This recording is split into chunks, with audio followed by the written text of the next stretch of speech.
Enseguida vamos a mostrar algunos datos complementarios que tienen que ver con otros elementos que informan sobre lo que está ocurriendo con la epidemia. Y aquí quisiera empezar comentando de manera panorámica lo siguiente. La información que uno necesita para el manejo de una epidemia, así que quítamela tantito para no distraernos, ahorita regreso a esto. Quisiera comentar esto. Cuando uno tiene un fenómeno como una epidemia, uno necesita tener información de cómo se está comportando esta epidemia. Y el comportamiento tiene que ver con muchos elementos que provienen de la observación directa y otros que se infieren por la observación directa y el razonamiento de cómo ocurren las cosas. Entonces, básicamente aquí, esta es una infección que se transmite de persona a persona. La última diapositiva la trajimos también para ilustrar de una manera muy visual cómo ocurre la transmisión persona a persona, porque hemos detectado que sigue habiendo confusión sobre qué quiere decir el mecanismo de transmisión persona a persona. Entonces lo van a ver de manera muy gráfica, pero esa es la última diapositiva. Antes entremos de regreso a las estimaciones. Entonces lo que uno quiere saber es qué tan rápido se propaga la enfermedad, qué tan extensamente se propaga la enfermedad en el territorio, es decir, una es en el tiempo, otra es en el territorio, quién se ve más afectado, y es esta información sobre la comorbilidad, las personas con diabetes, con hipertensión, etcétera, qué otras características permiten predecir quién va a tener un desenlace desfavorable, como la edad, por ejemplo. ¿Cuál es la utilización de los servicios de salud? Y uno puede tener un monitoreo de qué tan rápido se están solicitando consultas en un servicio de urgencias, por ejemplo. ¿Qué tan probable es que haya una muerte relacionada con la enfermedad? Y esa es la tasa de letalidad. ¿Qué tan importante es esta enfermedad como causa de muerte? Y esa es la tasa de mortalidad, etcétera. A lo que quiero llegar con esto es el número de casos es la mínima pieza de información que uno puede tener y que uno necesita. Pero lo relevante es de ese número de casos y sus características por estado, por institución, por grupo de edad, etcétera, que nos informan. Y por eso hemos dicho, no solamente ahora para COVID, lo hemos dicho en muchas otras ocasiones, para el dengue, para la influenza, para cualquier enfermedad, es muy importante saber que el número es la mínima pieza de información. Lo importante es cómo uno utiliza esos números para interpretar, para conocer, para descubrir otros fenómenos que son los que directamente son relevantes para tomar decisiones. Termino con esta introducción poniéndoles el caso vivido. Cuando tuvimos un aumento de 2 a 3 casos por día, que se daban de manera esporádica entre el 28 de febrero y el 12 de marzo, y el 13 de marzo tuvimos 12 casos, en esta misma espacio dijimos, se triplicó el fenómeno, se triplicó la carga de casos de COVID. 12 comparado con 3 a 4. Entonces esto fue suficiente para tomar una decisión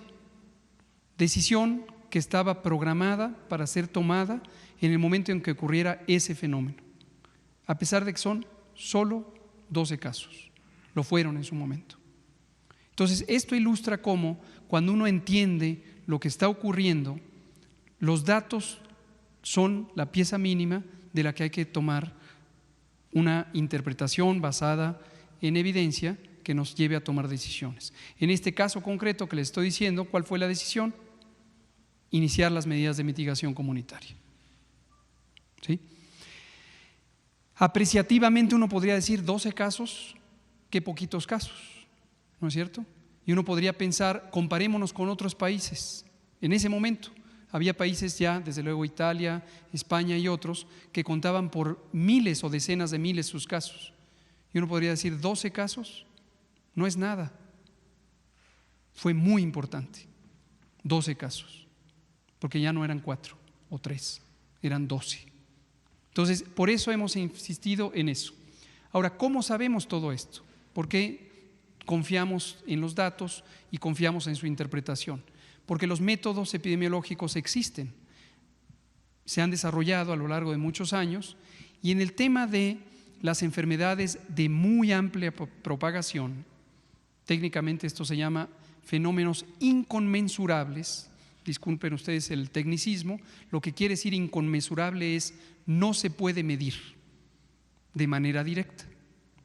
Y hay muchísimos fenómenos en la realidad que son inconmensurables, no se pueden medir, porque son tan extensos o bien ocurren de manera tan extensos geográficamente o cambiantes en el tiempo, que es ocioso tratar de medirlos de manera directa. Y hemos comparado el modelo de vigilancia centinela, del que voy a hablar ahora, con las encuestas. Cuando uno quiere apreciar un fenómeno en la sociedad, las encuestas de opinión, por ejemplo. Pensemos en México. México tiene 127 millones de habitantes. Si queremos conocer qué opinan las personas en México sobre el tema que ustedes quieran, no necesito ir con 127 millones de personas a preguntarle su opinión. Esto sería completamente impráctico. Me llevaría muchos meses, me costaría mucho dinero y además tendría un desgaste innecesario de el esfuerzo de conseguir información. Y entonces existen las encuestas. Las encuestas es una metodología usada en muchas ciencias sociales y otras, en donde uno entrevista a un número muy pequeño de personas comparado con la conclusión a la que quiere llegar en un número muy grande de personas. En una encuesta de opinión, típicamente en un país, por ejemplo, como México, de 127 millones de habitantes, basta entrevistar a 3.500, 4.000, 5.000 personas. Compárese 5.000 personas con 127 millones de personas. Y sin embargo, los métodos son tan robustos que me permiten estimar o apreciar, por ejemplo, la opinión de 127 millones de personas con un pequeño margen de error, 2 a 3%. Les pongo otro ejemplo. Si yo quiero, este es médico, este es biológico, si yo quiero saber en una persona cuánta hemoglobina tiene, la hemoglobina es la proteína que le da el color rojo a la sangre y que se encuentra en los glóbulos rojos, y se usa muy comúnmente en la medicina conocer si la persona tiene hemoglobina normal o hemoglobina baja, en cuyo caso tiene anemia. Yo no necesito medir la concentración de hemoglobina en todos los 5 o 6 litros de sangre que tiene en promedio un sujeto de 70 kilos de peso. No necesito, pero además sería imposible, porque yo no le voy a sacar a un sujeto toda su sangre para analizar toda su sangre. ¿Cómo puedo saber cuánta hemoglobina tiene el sujeto? Lo que hago es que le tomo una muestra de 5 mililitros de su sangre, no 6 litros, sino 5 mililitros. Y de ahí analizo esa muestra. Y tomo una observación directa, que es cuánta hemoglobina tengo por mililitro, centilitro, decilitro, y asumo que si la muestra representa al todo, que son los 6 litros de sangre o 5 litros, entonces lo que estoy viendo en esa muestra es lo que está ocurriendo en todo lo demás, que no lo estoy viendo de manera directa. Mismo principio para la vigilancia centinela.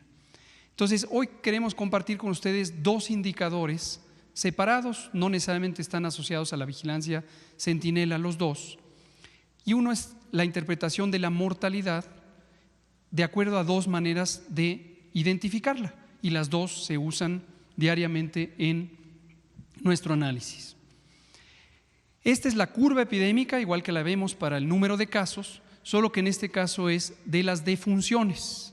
Y acaba de comentar el doctor Alomía que muy desafortunadamente ya han existido 174 personas que han muerto por COVID en México. Y lo que podemos ver aquí es el registro día por día de los casos o las personas que lamentablemente han perdido la vida por esta enfermedad, en esta gráfica agrupadas por cuándo empezaron los síntomas. Y está claro que entre que una persona tiene síntomas, en aquellas personas que se complican, adulto mayor, mujer embarazada, enfermedades crónicas, pasan cierto número de días hasta que desafortunadamente para aquellos casos graves puede ocurrir la muerte. ¿Cuántos días? La mitad de ellos, 9 días. Es la mitad de las personas que han fallecido, de estas 174, tardaron 9 días entre que tuvieron el inicio de los síntomas y lamentablemente fallecieron. Pero lo que vemos aquí es cómo se fue presentando en el tiempo. Estos son días, está muy pequeñita la letra, pero son los días que empezaron el 27 de febrero y hasta la fecha de hoy, 8 de abril, y cómo fueron ocurriendo. Y esta es la suma conforme se van acumulando, y aquí es en estas barras grises cómo ocurrió en los días de inicio de los síntomas. Veámoslo ahora, no por fecha de inicio de los síntomas. Bueno, espérenme, antes de cambiarle. Naturalmente, en la medida en que hay personas que en este momento iniciaron síntomas, pero todavía no han fallecido, tenemos un fenómeno en donde se va reduciendo el registro de la mortalidad, porque todavía hay personas que iniciaron síntomas atrás y todavía, afortunadamente, y ojalá no ocurra, que pierdan la vida. La siguiente. En esta otra gráfica lo que vemos es cómo se comporta la misma información cuando la representamos ahora por la fecha de defunción. Noten ustedes cómo esto se recorre, porque ya está 9 días después. Y cómo esta curva va teniendo un comportamiento diferente, un poco más pronunciada, y no termina en una zona plana. Mismos datos en dos representaciones diferentes, por fecha de inicio de los síntomas o por día en que ocurrió la lamentable defunción. ¿Qué sacamos en conclusión de esto? Nos da mucho gusto que la sociedad se expresa, a veces lo vemos en medios informativos, en columnas, en opiniones. No siempre son personas que conocen del tema, y eso se puede apreciar por la manera en que escriben, pero siempre hay ideas valiosas que hay que tomar en cuenta. Lo vemos también en las redes sociales. Nos da gusto ver que hay un gran interés público en la materia de la epidemiología, la ciencia básica de la salud pública. No siempre son personas expertas, pero dan ideas interesantes. Y hace algunos días había alguien, no me podría acordar quién, que insistía mucho en que por qué no hacíamos curvas epidémicas de mortalidad, que por qué insistíamos en hacerlas de los casos observados. Y este comentario estaba ligado con la insistencia de por qué no han hecho pruebas en todos los casos, tema que ahorita voy a abordar. Aquí están las curvas. Claro que las hacemos, claro que las vemos, claro que las interpretamos. Todo esto es lo que está en el trabajo interno de la unidad de inteligencia epidemiológica. ¿Qué concluimos de estas dos? El comportamiento de la mortalidad en términos del tiempo tiene gruesamente el mismo comportamiento que los casos. Independientemente de que afortunadamente las personas que han perdido la vida son un conjunto muy pequeño. 5.1, ¿cuál fue la letalidad? 5.1 nuestra letalidad. Entonces 5.1% han fallecido, afortunadamente no son más. Es un dato mucho más pequeño, los 174, que los 3,000 y tantos confirmados, ¿sí? Pero la información en términos de cómo se cambia este fenómeno en el tiempo es semejante. Pasemos ahora a la tabla de los estimados de la vigilancia centinela. No, antes les voy a compartir esto. Este es otro recurso de lo que hemos compartido en otras ocasiones, el monitoreo integrado de COVID. Para tener un monitoreo integrado de COVID, utilizamos desde el inicio 7 elementos de la vigilancia epidemiológica. Usamos la vigilancia, la detección de los casos sospechosos que se confirman por pruebas de laboratorio y el estudio de sus contactos. Esos son los 2 primeros componentes. Luego utilizamos el sistema de vigilancia de enfermedad tipo influenza, que en México se estableció en 2006 con el modelo Sentinel. Y esto tiene 2 componentes, la vigilancia clínico-epidemiológica y la vigilancia por laboratorio. Y en la vigilancia por laboratorio tenemos el panel de 14 virus, eran 13, agregamos el SARS-CoV-2 y ahora son 14. Y recordarán que al inicio teníamos estos mapeos territoriales para saber si SARS-CoV-2, el virus causante de COVID, circulaba o no en ciertas regiones del país. Luego tenemos la vigilancia generalizada convencional. Este es uno de los modelos más antiguos de vigilancia de infección respiratoria aguda, que produce estas gráficas que en un minuto voy a explicar, pero antes les explico cómo funciona este otro modelo. Esta es vigilancia generalizada, quiere decir que por ley, de acuerdo al título 8º de la Ley General de Salud y de acuerdo a la norma oficial mexicana 017, todas las unidades de salud, públicas, sociales o privadas, tienen la obligación de notificarle a la autoridad sanitaria los casos de infección respiratoria aguda, que estrictamente no es una demostración de infección, es el síndrome respiratorio agudo que es compatible con una infección. Y esto es histórico, pero antes de que existieran los modelos Centinela, lo que llevó es a un error de apreciación que persiste hasta el momento en la mayoría de los países. Y es la idea de que todo se puede observar de manera directa. Y no, la ciencia de la epidemiología, desde hace varias décadas, está convencida de que no todo se puede observar, por lo que expliqué al inicio. Entonces, en realidad es un error metodológico suponer que solo lo que se ve existe y al revés, que lo que no se ve no existe. Y sin embargo, en muchos países se sigue utilizando la idea de voy a hacer pruebas a todos, voy a detectar todos los casos, y lleva a un error de interpretación, que es pensar que lo que se ve es lo único que hay. En la mayoría de los países donde hemos visto distintos números de casos, que se cuentan por decenas de miles, en algunos pocos por centenas de miles, no es todo, no es todo, hay mucho más. ¿Cuánto más? Es difícil de saberlo porque no se utiliza un método de estimación, como el que he comentado de las encuestas, en donde se sepa por cada caso que vi en una clínica, en un hospital, cuántos no vi y por qué no los vi, por muchísimas razones. No estaba suficientemente grave como para acudir al hospital, o estaba muy grave y ni siquiera llegó al hospital, o llegó al hospital y no fue detectado,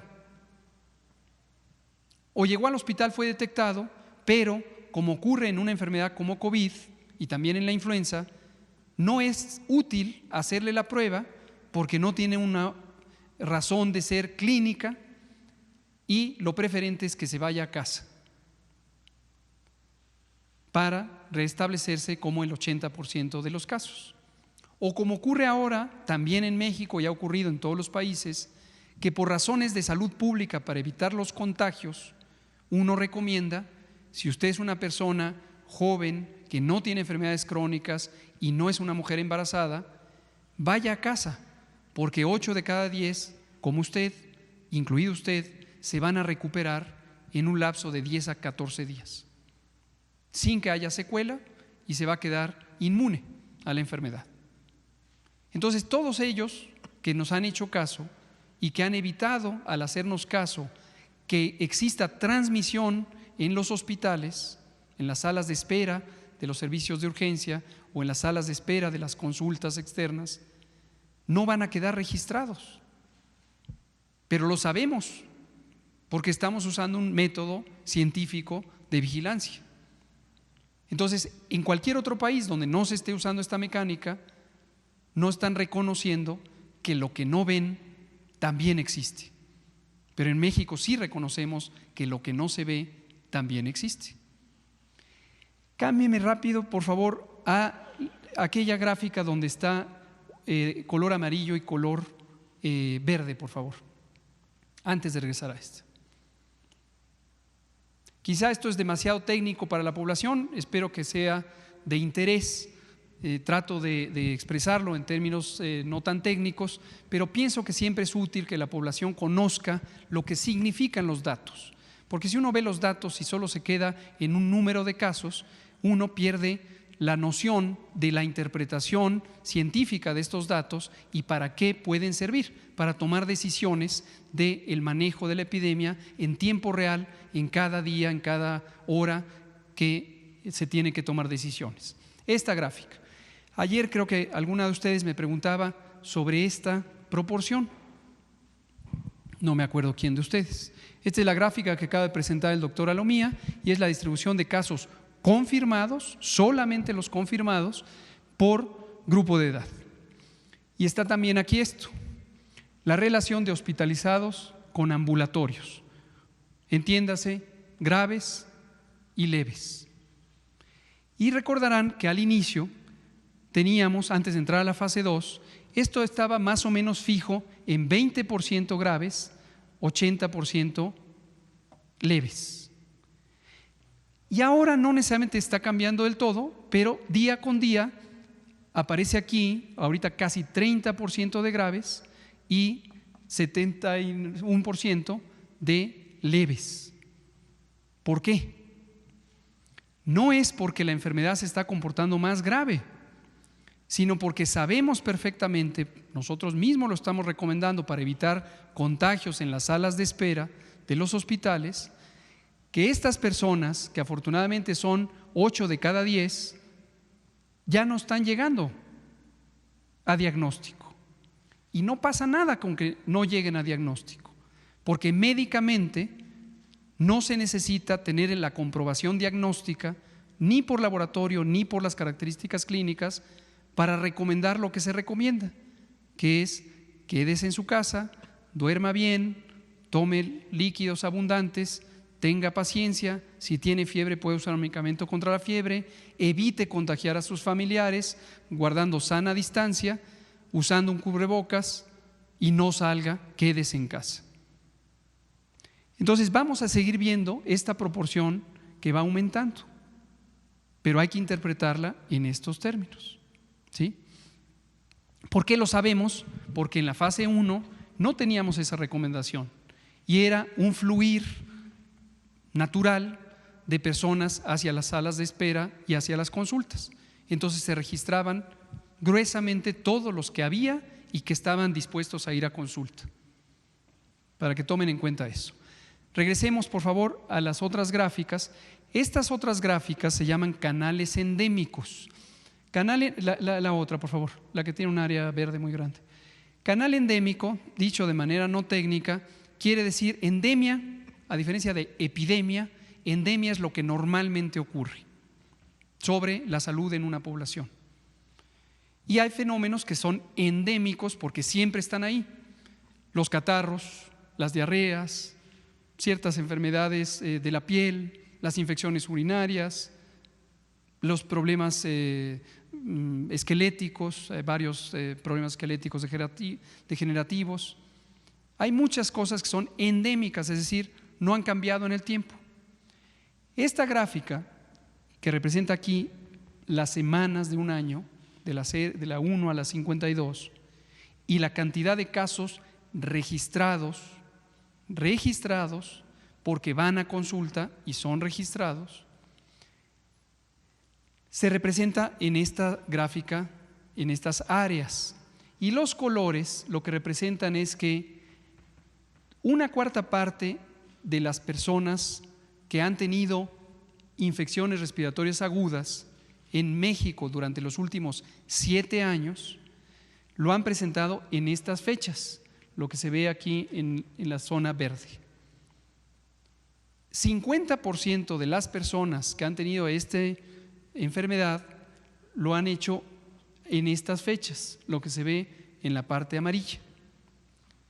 3/4 partes de las personas que han tenido infección respiratoria aguda lo han tenido en estas fechas, lo que se ve en la zona roja. Y como pueden ver ustedes, hay pequeñas variaciones, como se puede ver aquí, mientras que 1/4 parte lo tuvieron en la semana 37, 2/4 partes lo tuvieron en la misma semana 37 y 3/4 partes lo tuvieron en la misma semana 37. Esto de lo que nos habla es de lo esperado. ¿Cuántas personas o qué porcentaje de personas esperamos que tengan infección respiratoria aguda a lo largo del año? Esas.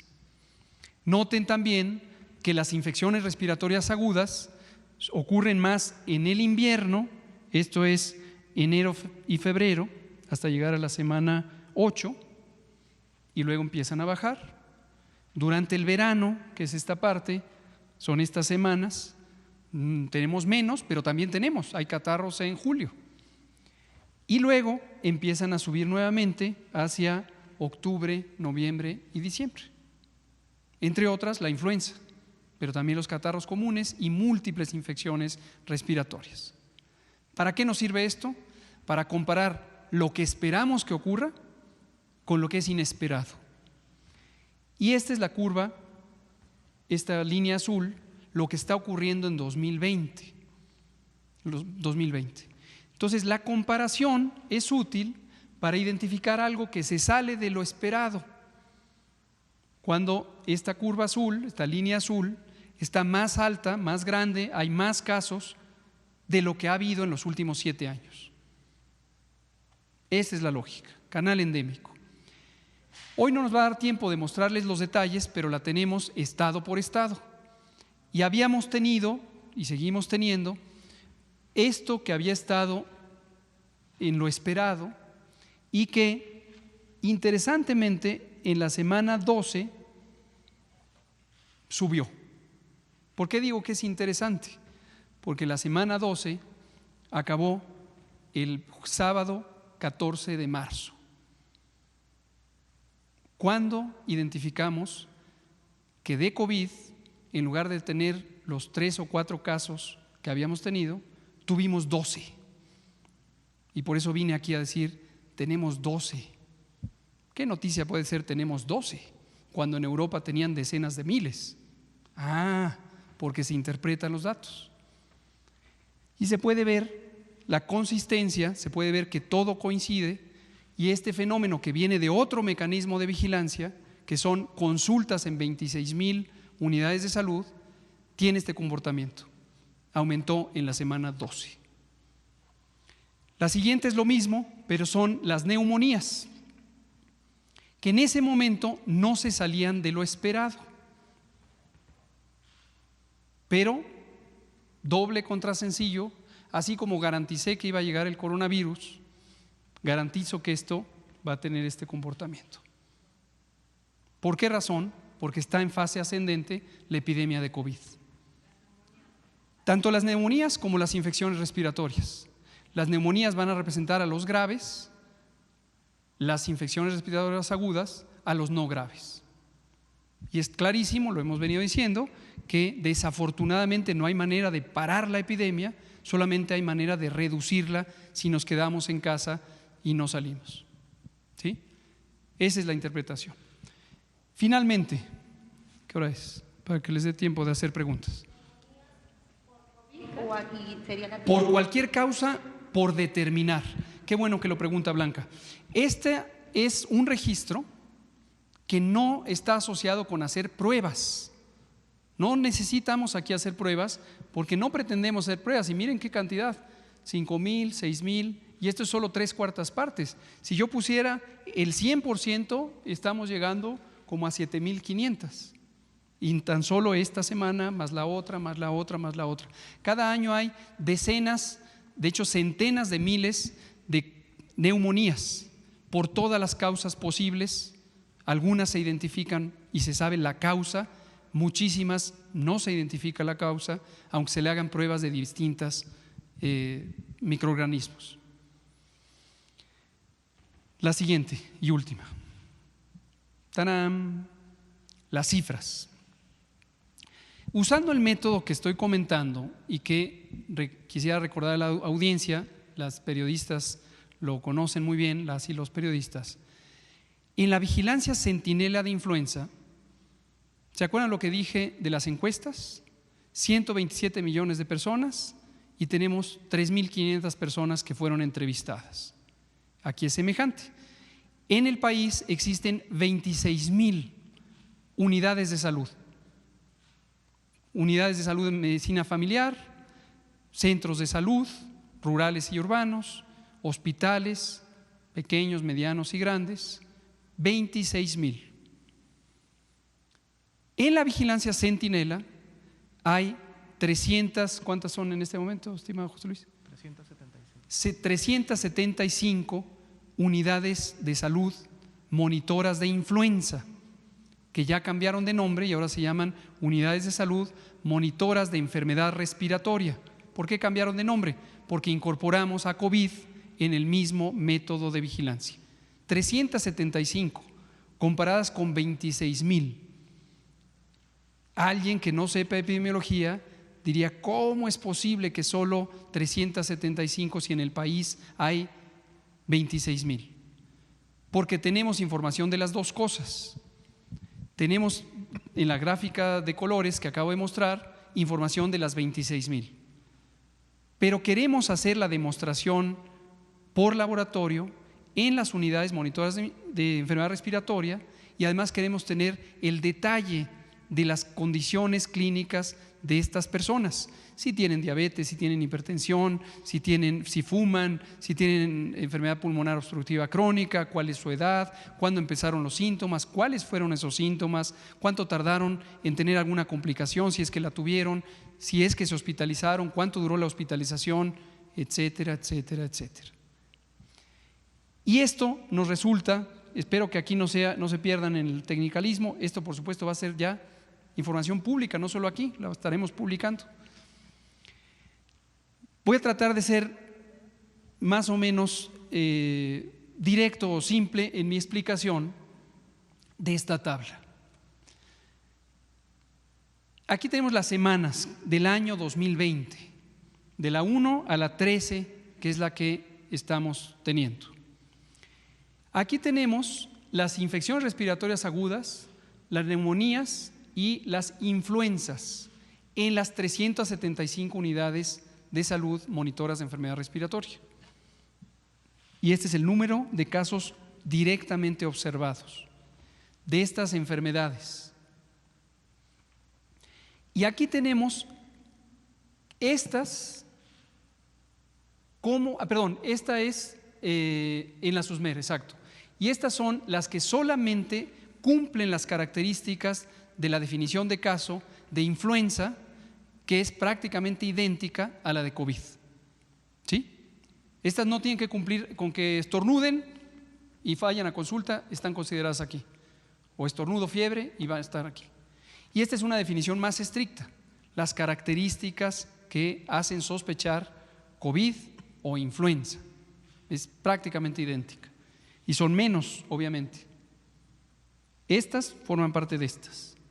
Y estas, como parte de estas, nos dan un porcentaje, que aquí está, y es el porcentaje de consultas que se asocian con la característica de COVID como enfermedad.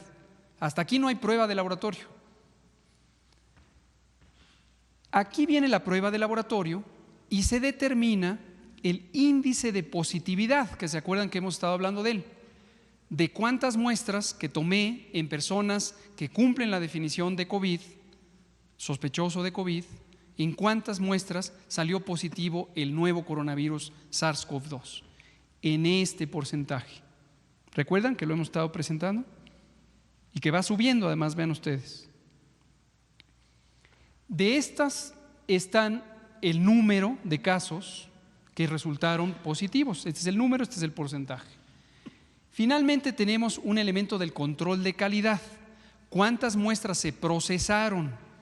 Es distinto a cuántas muestras resultaron positivas. En México se han procesado válidamente casi 17,000 muestras de laboratorio en el laboratorio de coronavirus. Y finalmente tenemos las enormes cifras, aquí están, de la vigilancia de las dos gráficas verdes que presenté, 26,000 unidades. De aquí para acá eran las 375, estas son las 26,000. Y hago una multiplicación que me permite decir, por cada caso confirmado de COVID, cuántos hay en la población que no vi, porque no llegaron a la consulta, etcétera.